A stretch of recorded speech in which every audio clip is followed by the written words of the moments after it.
Bonjour à tous et bienvenue sur la chaîne de l'Observatoire CTLM. Très heureux de vous retrouver pour une nouvelle vidéo. Alors si ce n'est pas déjà fait, pensez à vous abonner à la chaîne, cliquez sur la cloche de notification pour être informé de toutes les sorties de nos vidéos. Aujourd'hui, on se retrouve pour évoquer un sujet qui est au cœur des débats actuels, c'est le bien-être animal avec notre partenaire Harris Interactive.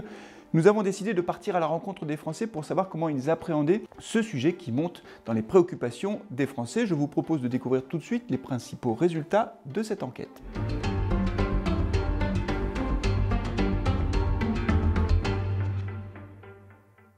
Alors, quels sont les grands combats de société auxquels sont attachés les Français ? En premier lieu arrive la protection de l'environnement et de la biodiversité pour une personne interrogée sur deux.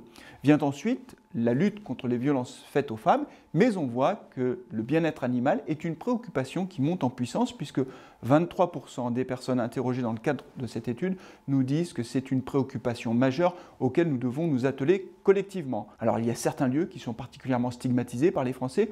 On pourrait citer les centres d'abattage, on pourrait également citer l'élevage intensif, puisque plus de 90% des Français nous disent que dans les centres d'élevage intensif, le bien-être animal n'est absolument pas respecté. Les laboratoires pharmaceutiques également qui font des expérimentations sur les animaux. Et puis, il y a certaines pratiques aussi qui sont pointées du doigt. On pourrait citer l'exemple de la chasse à courre ou bien encore les corridas.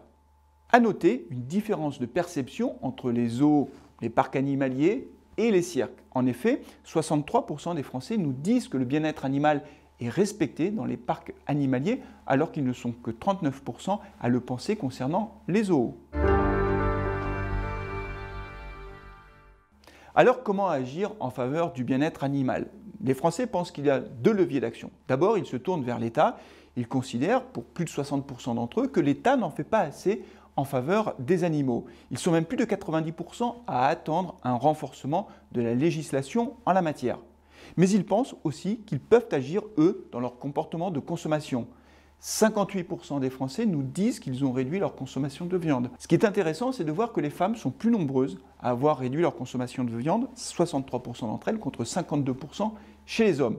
Il y a 32% des Français qui nous disent qu'ils sont prêts à devenir végétariens justement pour préserver le bien-être animal. Autre point sur lequel les Français sont prêts à faire des efforts, c'est sur le prix payé lorsqu'ils achètent des produits. 63% d'entre eux nous disent qu'ils sont prêts à payer plus cher un produit qui garantirait le bien-être animal. Alors dans un contexte où les prix augmentent, où le pouvoir d'achat redevient une préoccupation, c'est vrai que c'est significatif de voir que pratiquement les 2 tiers des Français sont prêts à faire un effort financier en faveur du bien-être animal.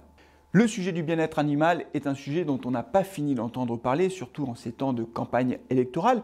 Les Français ont des attentes fortes vis-à-vis des pouvoirs publics. Ils sont prêts également à changer certains de leurs comportements et à faire des efforts en faveur de cette cause qui est importante à leurs yeux. Voilà, c'est tout pour aujourd'hui. Merci d'avoir suivi cette vidéo. On se retrouve très prochainement pour un prochain sujet. D'ici là, n'oubliez pas de vous abonner à la chaîne de l'Observatoire CTLM. N'oubliez pas non plus de nous suivre sur les réseaux sociaux, que ce soit sur LinkedIn ou sur la page Twitter de l'Observatoire CTLM.